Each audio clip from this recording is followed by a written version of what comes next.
સજાવતી સ્વરૂપ પરમ ગુરુ તારીખ 8 મે 2005 માટુંગા જોઈ શકે તો મોડા થવાની જરા વ્યાહ કુક્ષિરત્નમ શબ્દજી તરવાત શ્રીરાજ ચંદ્ર વંદે તત્વલોચનદાયક પ્રભુ તત્વલોચનદાયક ઓમ સજાત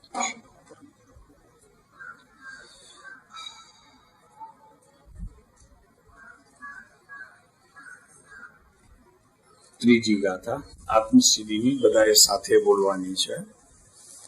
આત્મસિદ્ધિ ત્રીજી ગાથા.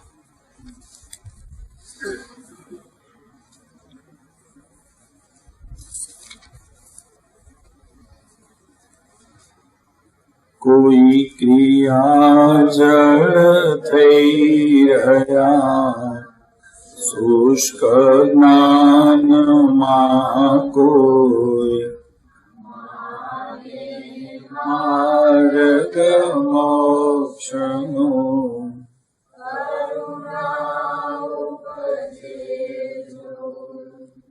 ફરી એક વખત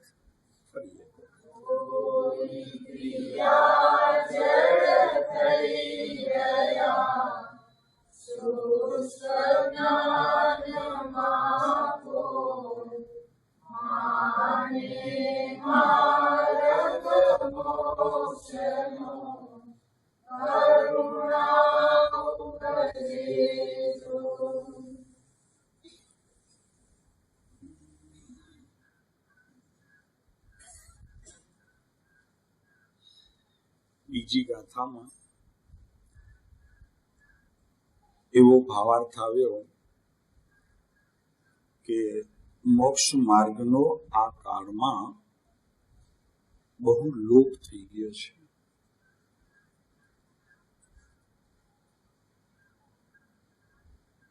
અને આપણા પરમપિતાએ ભાખ્યું અત્ર અગોપ્ય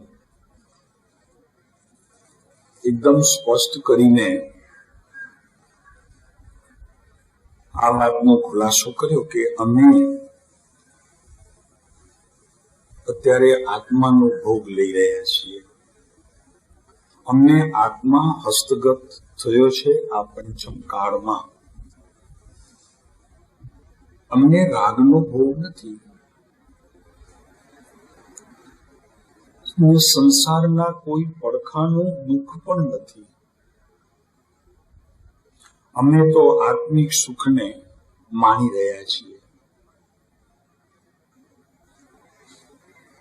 તેથી જગતના જીવોને અમે કહીએ છીએ કે મોક્ષ માર્ગનો લોપ થયો છે, પણ કોના માટે? કે જે લોપ થઈ ગયો છે માટે હવે આ કાળમાં મોક્ષ માર્ગ છે નહીં. આવા પ્રમાદને સેવનારો કોઈ પણ જીવ હોય તો એના માટે આ વાક્ય હતું બીજી ગાથામાં. કે પ્રમાદી જીવ હોય, એની દેવગુરુ શાસ્ત્ર પ્રત્યેની શ્રદ્ધા પણ કંઈક કાચી હોય, એના માટેની વાત હતી. પણ જેને મોક્ષ માર્ગ સાધવો છે એના માટે અમે આ બેઠા છે જીવતા, કે અમે આવા મોક્ષ માર્ગને આ પંચમ કાળમાં પણ સાધ્ય કર્યું છે અને સંસારના દુઃખથી અમે મુક્ત થયા છીએ. અમારું પ્રત્યેક સમય અમે મોક્ષ માર્ગમાં આગળ વધવા માટે જ્ઞાનની પ્રત્યેક અવસ્થા એને ગૂંથતી જાય છે. દર્શન મોહનીયની પ્રકૃતિઓનો સંપૂર્ણ ઉપશમ થયા પછી ચારિત્ર મોહનીયની પ્રકૃતિઓને વિશેષ કરીને એનો ક્ષય કે ઉપશમ થાય એ રીતે અમારો પ્રત્યેક અવસ્થા એટલે કે પર્યાયની અમારી આ વિધિ છે, એમ આ પરમ કૃપાળુ દેવ આપણને એક એક પત્રની અંદર આ વાત સ્પષ્ટ કરે છે કે મોક્ષ માર્ગ છે આ કાળમાં. અહીંથી મોક્ષ નથી, માર્ગનો લોપ નથી. માર્ગ તો છે. કોને કહ્યું માર્ગ નથી?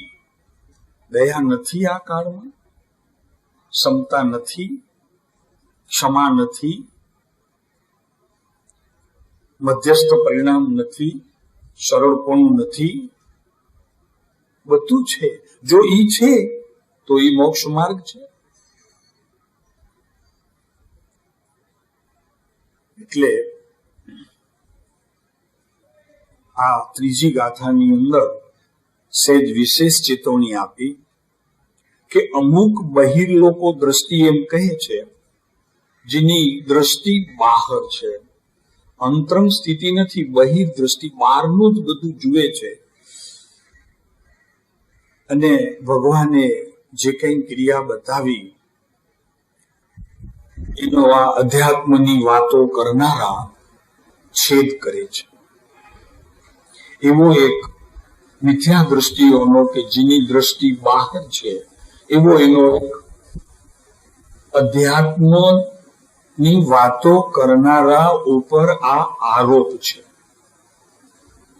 એટલે અહીંયા શુષ્ક જ્ઞાનમાં કોઈ આવા શુષ્ક અધ્યાત્મના વિષયને ચર્ચનારા, એની અર્ચના કરનારા નહીં, એની ઉપાસના કરનારા નહીં, પણ એની માત્ર ચર્ચા કરનારા એવા જે શુષ્ક અધ્યાત્મના વ્યવહારમાં રહેલા જીવો, એને આ બહિર દ્રષ્ટિ જીવો એમ કહે છે કે ભગવાને જે ક્રિયા બતાવી છે એનો આ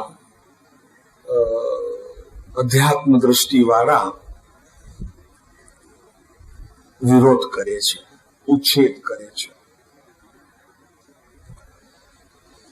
એટલે આગળ જતા એટલી સુધી વાતો આવે કે આત્મસિદ્ધિની અંદર કહેલી જે કઈ વાતો છે એ વાતોને પણ આપણે માનવું નહીં.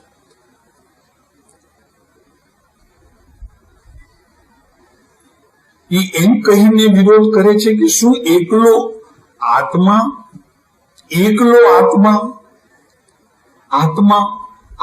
કરે કઈ ધર્મ થઈ જશે? બધા કે છે ને અત્યારે તો કે એકલી આત્માની વાતો. એ શુષ્ક અધ્યાત્મ નો જે વિષય છે એ વિષયને માત્ર ધરનારા, એ વિષયના પરિણામ તરફ હજી જેનો એક પગ પણ પડ્યો નથી, એવા જે શુષ્ક અધ્યાત્મને ધરનારા જીવો માટે આ વાત છે.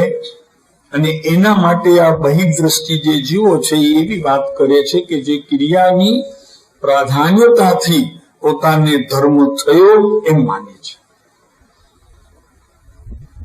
તો એ કહે છે કે શું એકલો આત્મા કરવાથી કઈ મુક્તિ થઈ જશે?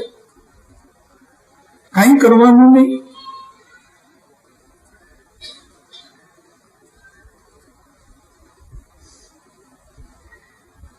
કિરીટભાઈ, કઈ કરવાનું નહીં.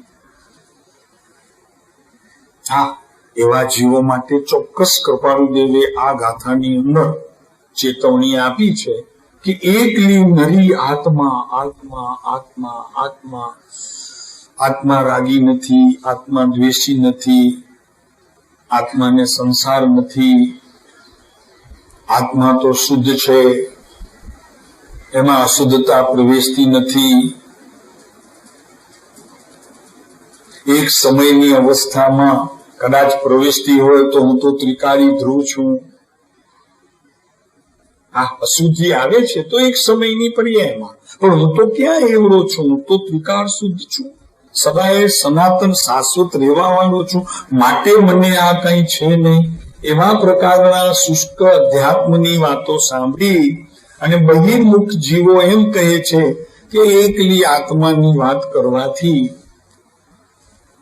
કઈ આત્મા પ્રાપ્ત થઈ જશે?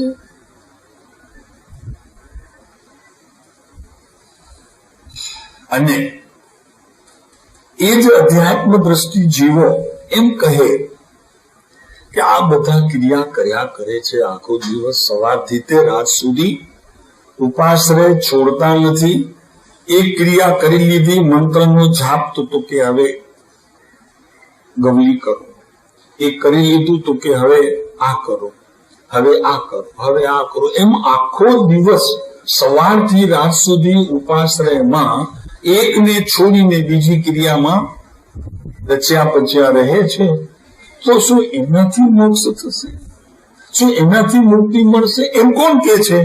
તો કે શુષ્ક અધ્યાત્મ, કે જેને કાંઈ કરવું નથી, આત્મા સંબંધીનો કોઈ પ્રયોગ પણ કરવો નથી, એકાગ્રતા કેળવવી નથી, રાગ છોડવો નથી, સંસારના સુખ છોડવા નથી, ભૌતિક પદાર્થોને ભેગા કરવા છે, ધન કમાવવું છે, એને એ અધિકાર પણ નથી કે ક્રિયાનો નિષેધ કરવા, ક્રિયા જે કરે છે એનો નિષેધ કરવાની વાત પણ કરી શકે. એને અધિકાર નથી કે તમે લોકો જે કરો છો, આ વસીતપ કરો છો, આ શંખેશ્વર ની યાત્રા કરીને ત્યાં આઠમ કરો છો, આ ભગવાનના અનુષ્ઠાન કરો છો, પ્રતિષ્ઠાઓ કરો છો, વરઘોડા કાઢો છો, આ વસીતપના ઉજવણા કરો છો, તો એને કહેવાનો અધિકાર નથી કે જે પોતે શુષ્ક અધ્યાત્મના વિષયમાં કાંઈ કરતો નથી. માત્ર વાતો, માત્ર વાતો, ખાલી ઇન્ફોર્મેશન શાસ્ત્રમાં મળે છે કે આત્મા રાગી નથી, તો એને માની લીધું કે હા આત્મા રાગી નથી એટલે હું રાગી નથી. આત્મા રાગી નથી એમ જ્યાં એને વાંચ્યું ત્યાં એને નક્કી કરી લીધું કે હું રાગી નથી. તો આત્મા રાગી નથી પણ હું રાગી છું, મને રાગ છે. એમાં આત્મા ને હું એ બેનો જો ભેદ પાડે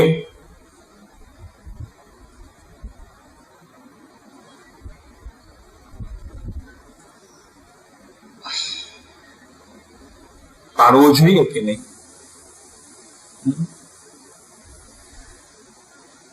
હું મનુષ્ય નથી,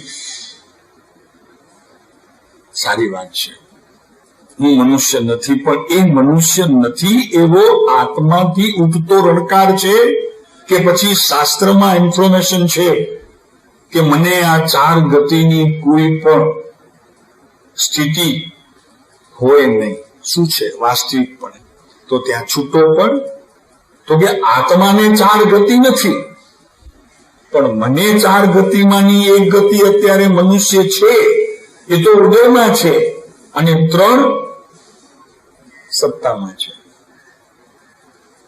નહીં સમજ્યું તો એ સત્તાવાળી પાછી ઉદયમાં આવવાની છે.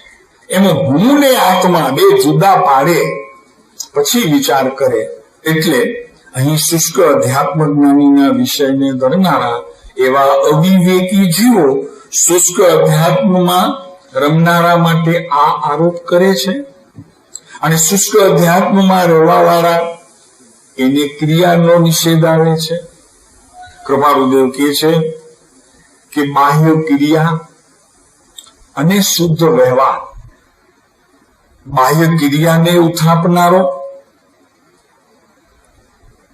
અને આત્માની શુદ્ધ ક્રિયા એટલે એને અનુસરતો વ્યવહાર, બંને જે ઉથાપે છે તે બંને મોક્ષ માર્ગથી બહાર છે. પછી બરોબર, બંને બહાર છે. શુદ્ધ વ્યવહારો જ્યાં સુધી હજી પોતાને આત્માની કોઈ ઝલક મળી નથી ત્યાં સુધી એ દેવ વંદન, ગુરુ પૂજા, ભગવાનની ઉપાસના, યથાશક્તિ પોતાના દાન આપવાની વિધિ, યથાશક્તિ એ તપ, યથાશક્તિ એ અનુષ્ઠાન, એ જો નથી કરતો તો એ પણ મોક્ષ માર્ગની બહાર છે, પ્રવેશ જ નથી એનો. અને આત્માની આવી મીઠી મધુરી વાત સાંભળીને રાગ છોડતો નથી, ચાર ગતિની પરિભ્રમણની સ્થિતિમાં અત્યારે પોતે છે એમ માની અને એક પંચમ ગતિ સાધવા માટે ધ્યાન વગેરે, ત્યાગ વગેરે, વૈરાગ્ય વગેરે, દાન વગેરે આપતો નથી, તો એ પણ મોક્ષ માર્ગની બહાર છે. આપણને તો જાણકા બધાને ઓલા અધ્યાત્મના વિષયને ધરનારને તો એક સર્ટિફિકેટ મળી ગઈ છે કે બધાની નિંદા જ કરવી. આ કઈ સમજતા જ નથી. પ્રભુ દોષ છે. આ ગાથા આપણને ચેતવે છે કે કોઈ ક્રિયા જડ થઈ રહ્યા, એ પણ ક્રિયાની જડતા, મૂળતા, આમ હોવું જ જોઈએ એવા પ્રકારનો આગ્રહ, હઠ, એ મોક્ષ માર્ગ નથી.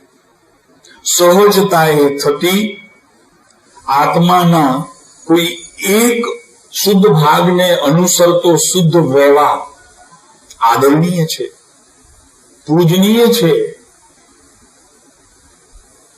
બંને માટે આપણે અહીંયા કૃપાળુદેવે ચેતવણી આપી કે ઘણું કરીને વર્તમાન કાળમાં, આ કાળની અંદર કાં તો જીવોએ શુષ્ક અધ્યાત્મના વિષયને મોક્ષ માર્ગ કલ્પી લીધો, અને કાં તો સોમતી કલ્પનાએ અધ્યાત્મના શાસ્ત્રો વાંચી અને પોતાને સમ્યક દ્રષ્ટિ ધર્માત્મા માની લીધું. વાંચ્યું ને પ્રભુ એમાં પેલા હાથીના દાંતની જેમ. હાથીના દાંત જે બાર છે ને, એ ચાવવાના નથી, એ બતાવવાના છે. એમ એને આ શાસ્ત્ર જગતને બતાવવા માટે અભ્યાસ કર્યો છે કે મને સમજણ છે, હું શાસ્ત્ર અધ્યયન કરું છું, મને આટલું જ્ઞાન છે. એ હાથીના દાંતની જેમ.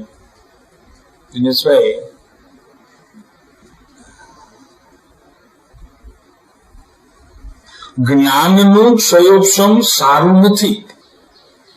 જ્ઞાનનું ક્ષયોક્ષમ હોય તે ઠીક નથી. જ્ઞાનમાં ક્ષયોક્ષમ હોય એ સારું છે.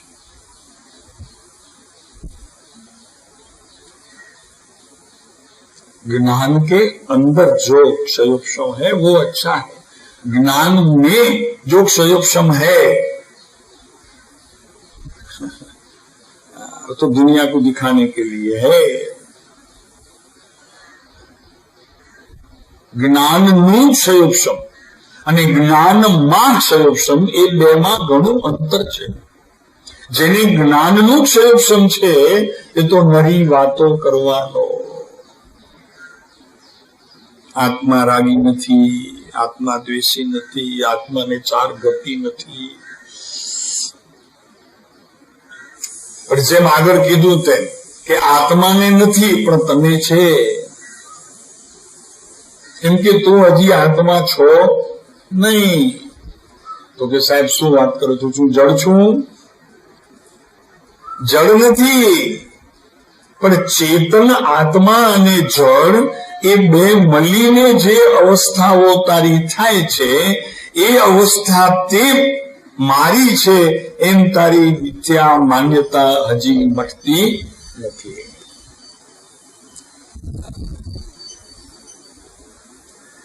તું આ છો ભાઈ, તું નથી જળ અને નથી ચેતન, પણ બેની મિશ્રિતપણે રહેલી જે અવસ્થા એ પર્યાય એને કરનારો તું છો.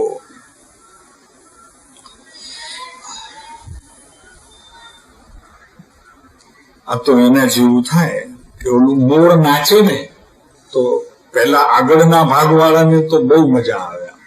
આગળનો ભાગ છે ને મુખ, આમ બહુ જોવાની મજા આવે, પણ મોરની પાછળ કોઈ જુએ તો બધો એકદમ ખુલ્લો દેખાય, નાગો થઈ જાય છે.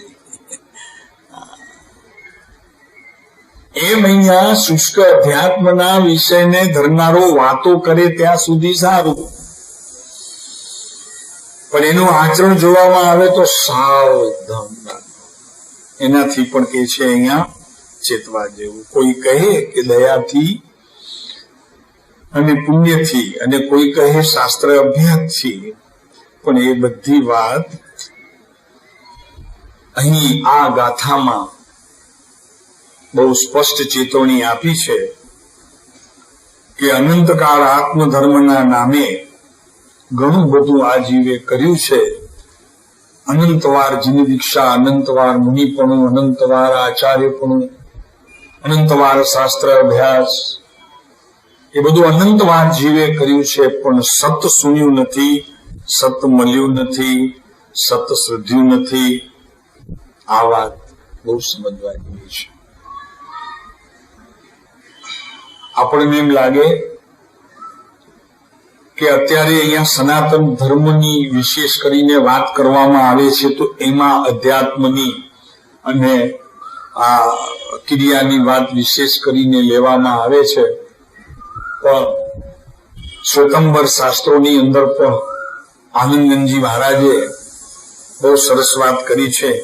નિજ સ્વરૂપ જે ક્રિયા સાધે, નિજ સ્વરૂપ જે ક્રિયા સાધે, તેહ કહીએ રે. અધ્યાત્મ આને કહી દીધું કે પોતાના આત્માની એટલે કે નિજ પોતાના સ્વરૂપની જે ક્રિયા પોતાની પર્યાયમાં સાધે છે, એની સંધિ કરે છે કે જેવું દ્રવ્ય ત્રિકાળી શુદ્ધ છે એવી જ પર્યાયની શુદ્ધતાનો જે જીવ અનુભવ કરે છે એને અહીંયા અધ્યાત્મ કહેવામાં આવે છે. એમણે પણ સ્પષ્ટ કહી દીધું. આનંદનજી મહારાજ એકદમ ચોખ્ખું કહી દીધું કે નિજ સ્વરૂપ જે ક્રિયા સાધે, સ્વરૂપ છે, ચોખ્ખું છે, પણ એને પર્યાયમાં પ્રગટ કરવાની વિધિ એ સાધ્ય કરવી પડે. એમને એમ કઈ કીધે તો કે નહીં દ્રવ્ય શુદ્ધ છે, દ્રવ્ય શુદ્ધ છે માટે તારી પર્યાય પણ શુદ્ધ છે, પર્યાય પણ શુદ્ધ છે. એ પર્યાય શુદ્ધ છે ખરી, પણ તને અત્યારે જે અનુભવ છે એ તો અશુદ્ધતાનો છે, સંસારનો અનુભવ છે. બરોબર છે કે છે આત્માનો અનુભવ? પ્રભુ તો નમસ્કાર. આત્મામાં રાગ નથી, આત્મામાં ગતિ નથી. અરે આગળ જતા કે આત્મામાં ગુણસ્થાનક નથી, ઇન્ફોર્મેશન ઓનલી. આત્મામાં માર્ગના સ્થાન નથી, આત્મામાં 13 પ્રકારનો સંયમ નથી. આ બધી શુષ્ક અધ્યાત્મની વાતો. કૃપાળુદેવ અહીંયા ચોખ્ખું કહે છે કે સ્વમતી કલ્પનાએ અધ્યાત્મના ગ્રંથો વાંચી અને એવો નિર્ણય કરી લે કે મને આત્મજ્ઞાન થઈ ગયું છે, તો એ મોટી ભ્રાંતિ છે, ભ્રમણા છે. જે ક્રિયા કરી ચૌગતિ સાધે, તેહ અધ્યાત્મ લહીએ રે. 4 ગતિને સાધી દીધી, એના ઉપર વિજય મેળવી લીધો અને પંચમ ગતિ ઉપર પ્રયાણ કરી દીધા, જેને પગ માંડી દીધા. મોક્ષ માર્ગ ઉપર જેને પગ માંડી દીધા ત્યાં જવાની તૈયારી કરી દીધી અને 4 ગતિ ઉપર એમણે પોતાનો વિજય ડંકો ફટકાવી દીધો કે હવે કોઈ 4 ગતિમાંથી મને કોઈ ગતિ હવે છે નહીં. એવો જેને નિર્ણય કરી દીધો એનું નામ અધ્યાત્મ છે. શ્રી સે હંસ ગણના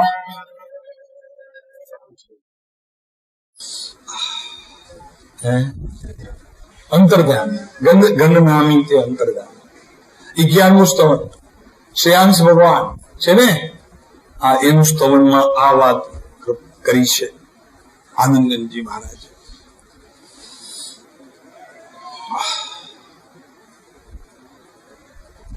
બહુ સરસ એકદમ. આ બધો પ્રભાવ છે ખરેખર સત્સંગનો અભાવ એટલે અસત્સંગનો પ્રભાવ. આ બધી વાતો ત્યાં સુધી આપણને નુકસાન કરે છે કે જ્યાં સુધી આ વાતોને આપણે એકદમ યથાર્થપણે આપણા જ્ઞાનમાં વિચાર કરતા નથી. શુષ્ક જ્ઞાનીનો એક વર્ગ બીજો કોઈક છે, બીજો વર્ગ છે. આ તો પહેલો વર્ગ કે જે માત્ર માની લે છે, પણ બીજો વર્ગની વાત અહીંયા કૃપાળુદેવ કરે છે કે બીજો વર્ગ એક એવો છે કે માત્ર સ્વચ્છંદે એવા શબ્દો ગોખી રાખે. જ્ઞાયક, ઉપાદે, જ્ઞાતા, દ્રષ્ટા, એવા બધા શબ્દો ગોખી રાખે, કાગળ રાખે ખિસ્સામાં કાપલીને, બસ આખો દિવસ. તો કે ભાઈ કઈક આપણને કોઈ મળે તો એની સાથે આની વાત થઈ છે. પર્યાય, દ્રવ્ય, ગુણ, ગુણી, ઉપાદાન, નિમિત્ત, આ બધા શબ્દો ગોખી રાખે. એમ કૃપાળુદેવ કહે છે કે એવો એક બીજો પ્રકાર છે કે જેને વિવેક જ નથી, એ વિવેકહીન છે. એટલે એવો વિવેકહીન ખરેખર એ કર્મનો કરતા પણ છે, એનો ભોગતા પણ છે, પણ વર્તમાન જે પોતાની ક્રિયા કરે છે ને એનો સંપૂર્ણપણે કરતા થઈ અને પોતાના આત્માને ઉપર ખીલીએ લટકાવી દે છે, જે કદી નીચે નહીં આવે. કેમ કે જયારે લટકાવી હતી ત્યારે બહુ ઉપર નિસરણી લીધી હતી, હવે નિસરણી જ મળતી નથી અને નીચે લાવવો કેવી રીતે? કેમ કે નિસરણી કોઈ નાખી અવિવેક જ્ઞાન દ્વારા. હવે એને ઉપર લટકાવી દીધો છે, હવે એને નીચે લાવવો કેવી રીતે? આના પદમ સુનાઈ કેવી રીતે લાવવો? એવો કૃપાળુદેવ કહે છે કે બીજો એક શુષ્ક અધ્યાત્મ જ્ઞાનીઓનો આ પણ એક પ્રકાર છે. કોઈ અંતરંગ વૈરાગ્યને ટાળવાનો પ્રયત્ન પણ નહીં, ઉપશમને પ્રગટ કરવાનો પણ કોઈ પ્રયત્ન નહીં, કસાયોને મંદ કરવાની 25 વર્ષના સત્સંગ પછી પણ કસાયો એવા ને એવા તાજા, જેમ ફ્રીજમાં મૂકી રાખ્યા હોય તેવા. એવા ને એવા, કાંઈ પરિણામની અંદર ફેર નહીં. શાસ્ત્રનું શ્રવણ અધ્યયન ઘણું, પણ કોઈ આટલી વાત કરે તો આટલો જવાબ આપે ત્યારે સંતોષ થાય, નહીતર કઈ કેમ જાય? મને કોઈ કહી જાય. એવો કસાયોનો ભાવ અને માનતે એવું જરાય પણ કોઈ મને કહી જાય મારી લેજો, મને પણ કેતા નહીં. લે અને મારીએ તો કે મને તમે બધાની વચમાં માર્યો. મને એકલા બોલાવીને કેવું હતું ને, હવે કીધું તો કે મારવું હતું ને, મારવું કીધું તો કે હવે કેવું હતું, તો કે મને અંદર જઈને મારી લેવું હતું. અને કેવું તો કે બધાની વચમાં મને કેમ કીધું? એટલે આવું બધું ચાલે. પરિણામની અંદર કાંઈ પણ ફેરફાર નહીં, અન્ય ધર્મ સમજાઈ જાય, અન્ય ધર્મ થઈ જાય, ઘણું અંતર છે પ્રભુ. એટલે અહીંયા કે છે કે વૈરાગ્ય બિલકુલ ઝીરો. વૈરાગ્ય એટલે મારે છૂટવું છે, આ સંસાર મને હવે કડવો ઝેર જેવો લાગે છે, ક્યાંય ગમતું નથી પ્રભુ, કોઈની સાથે વાત કરવી ગમતી નથી. પરમ કૃપાળુજી તો એક જગ્યાએ એમ કે છે સૌભાગભાઈને કે સંસારના તો કોઈ પ્રકાર અમને ગમતા નથી, પણ છેલ્લા 6 મહિના થયા પરમાર્થ સંબંધીની પણ વાત કરવી ગમતી ગોઠતી નથી.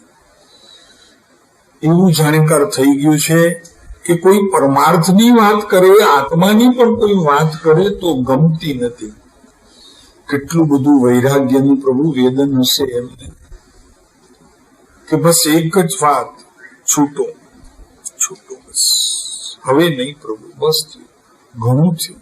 એવો વૈराग्य ક્યાંથી लाओ? क्लास करने का है जितेंद्र जी, कोई वैराग्य का क्लास चलाते हो इसकी कोई शिविर, वैराग्य की शिविर कहीं चलती है हिंदुस्तान में? फॉरेन में देखो कहीं चलती है तो कहीं खबर तो ले कि भाई वैराग्य उत्पन्न करने का है तो हमारे यहाँ उनकी एक शिविर रखी गई है। ऐसी शिविर भाई વૈરાગીની શિબિરો, ત્યાગની શિબિર હજી થશે તો કે ભાઈ બધા ત્યાગીઓને બોલાવીએ તો કે મારા 1000 લખો, મારા 5000 લખો, મારા 10,000 લખો.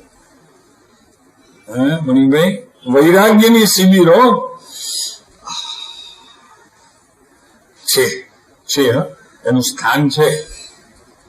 એની શિબિર નથી પણ એના સ્થાન ચોક્કસ છે. આ જગતમાં વૈરાગ્યને ઉત્પન્ન કરે એવા સ્થાન છે. અને કૃપાળુદેવ ત્યાં એ સ્થાનમાં જતા હતા. તમે બગીચામાં જાઓ, કોઈ મોલમાં જાઓ, અમે નવું વય નામ સાંભળ્યું, મોલ.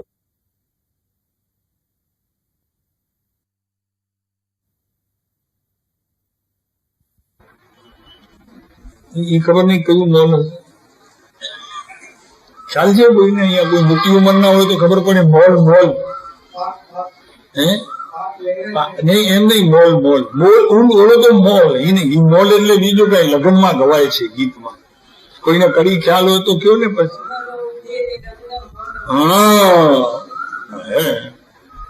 ભમરો ઉડે રંગ મોલ માર. આ ભમરા બધા મોલમાં ઉડે છે. પહેલો માળ, બીજો માળ, ત્રીજો માળ, હવે કે છે કે 8-8, 10-10 માળ મોલ. આ ભમરા જો આ કોણ બોલે છે એને ગમે છે.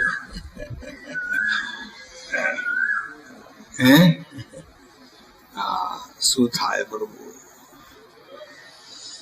ને તેમાં આ મુંબઈમાં વૈરાગ્યને પ્રભુ ખેંચીને લાવવો મહાકઠણ છે. કૃપાળુદેવ જતા હતા, વાત ઈ ચાલતી હતી આપણે કે તમે જાઓ મોલમાં, તમે જાઓ બગીચામાં, કોઈ ગાર્ડન સારું થયું હોય, કોઈ પિક્ચર થિયેટર નાના કોઈ 50 સીટર વાળા થયા હોય, ભલે ને 9મે માળે હોય, 10મે માળે હોય, લીફ બંધ હોય તો ચડીને પણ જવાનું. ટાઈમ થઈ ગયો હોય, 10 મિનિટ પિક્ચર ચાલુ થઈ ગયું અને આપણે લેટ થઈ ગયા અને લીફ ઉપર હોય, દોડીને પણ ભાગવાનું. અને અહીંયા ઘરે ઝઘડો કરવાનો ઓલા લીફ વાળા સાથે, ક્યાં આપ ખ્યાલ નહીં રખતે, લીફ બંધ कैसे हो गई ઇલેશભાઈ? પણ ત્યાં ચડીને જાય કેમ કે ત્યાં રસ છે, પોતાની રુચિ છે, ત્યાં એને ગમે છે. અહીંયા તો આ વધારાનું એક્સેસ છે, એક્સ્ટ્રા સમય મેળવીને આપણને 1 કલાક આવી જવું. તો કૃપાળુદેવ જતા હતા વૈરાગ્યને વધારવા માટે.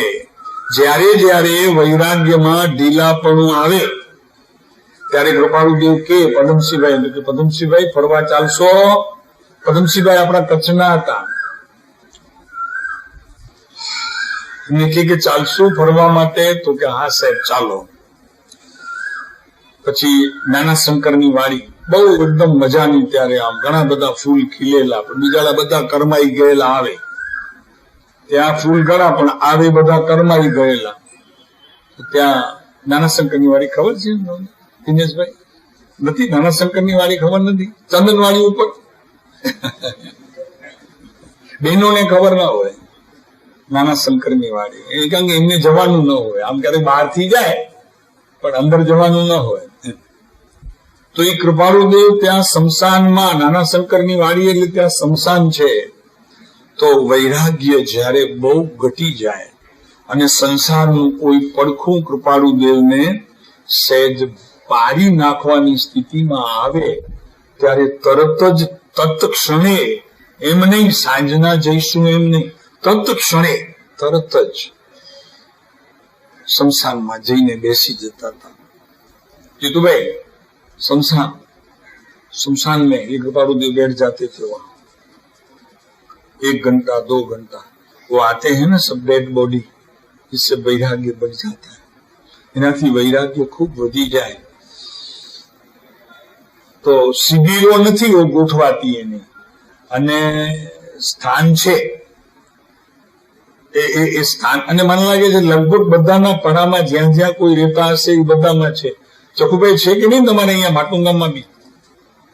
સાઈન માટુંગા વાળા સાઈન જાય, બે પરાથી ને એક જગ્યાએ હોય પણ હોય ખરા. એ બધા વૈરાગ્યને વધારનારા સ્થાનો છે ખરા.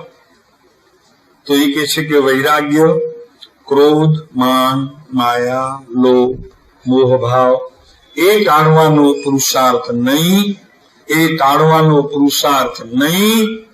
વાંચવાનો પુરુષાર્થ, અભ્યાસનો પુરુષાર્થ, પણ એ ટાળવાનો પુરુષાર્થ નહીં. કેટલી વાત કરે છે. સત્સંગ કરે, સ્વાધ્યાય કરે, પોતે કરે, બીજાને સંભળાવે,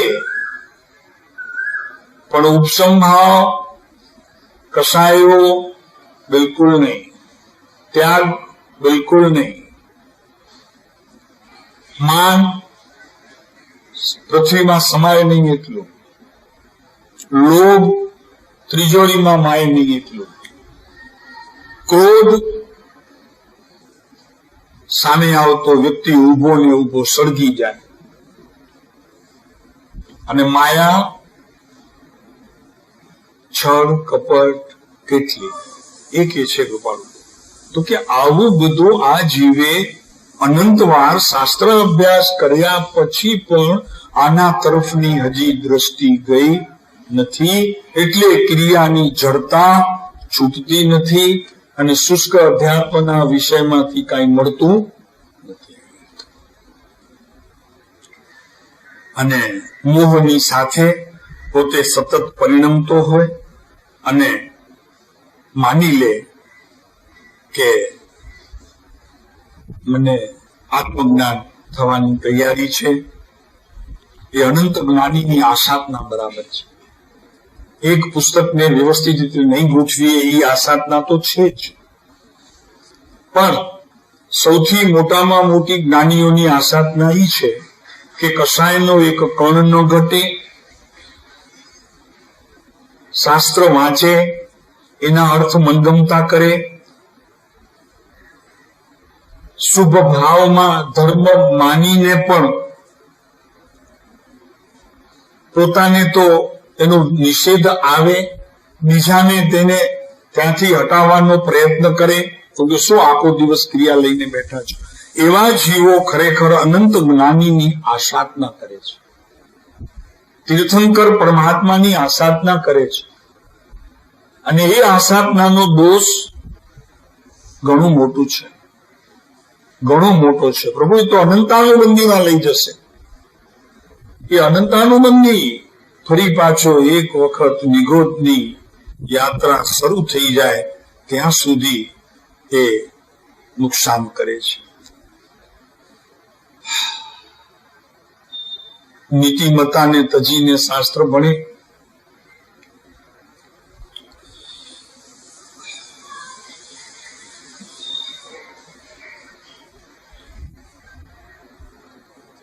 કોઈ શરીરથી શાસ્ત્રનો ભાર ઉપાડે, કોઈ મન ઉપર શાસ્ત્રોનો બોજો રાખે. આ બધા શુષ્ક અધ્યાત્મ જ્ઞાનના વિષય, અને એ પણ એક પ્રકારની ક્રિયાની જડતા જ છે. એને પણ ક્રિયાની જડતામાં લઈ લીધું છે. તો કે આખો દિવસ સત્સંગ, આખો દિવસ વાંચન કર્યા કરે, પણ પરિણામની અંદર એક નવો પૈસો પણ જો એના જીવનમાં ફેર ન થયું, પોતાનું જીવન એક શુદ્ધ આયના જેવું ન થયું, તો એ બધું કર્યું કારવ્યું બધું ક્રિયામાં જ જાય છે, એ ક્રિયાની જડતામાં જ જાય છે. નીતિ તજીને શાસ્ત્ર ભણે, અભિમાન કરે, કોઈ શરીરનો ભાર ઉપાડે, શરીરથી ભાર ઉપાડે, કોઈ મનથી ભાર ઉપાડે, કોઈ કંઠથી ભાર ઉપાડે. પદ બોલે ને કંઠથી એ ભાર ઉપાડે એમ કીધું. પ્રભુ મુમુક્ષુ પણ સંભવતું નથી એનાથી. એનાથી મુમુક્ષુપણું સંભવતું જ નથી. આ બધો દેખાડો છે. જ્યાં સુધી સંસારની મમતા છૂટતી નથી, પુણ્ય પ્રત્યેની મમતા છૂટતી નથી. પુણ્ય પ્રત્યેની મમતાઓ, પુણ્યની મમતા, પુણ્ય છે તો છે, પણ એના પ્રત્યેની મમતા, એમાં મારાપણું એ છૂટતી નથી. અંતરથી આસક્તિનો ભાવ જતો નથી. ત્યાં સુધી આત્મજ્ઞાન અને એની વાતો કરવી એ શોભતું નથી. કોઈ ક્રિયાજળ થઈ રહ્યા, શુષ્ક જ્ઞાનમાં કોઈ માને માર્ગ મોક્ષનો કરુણા ઉપજે જોઈએ.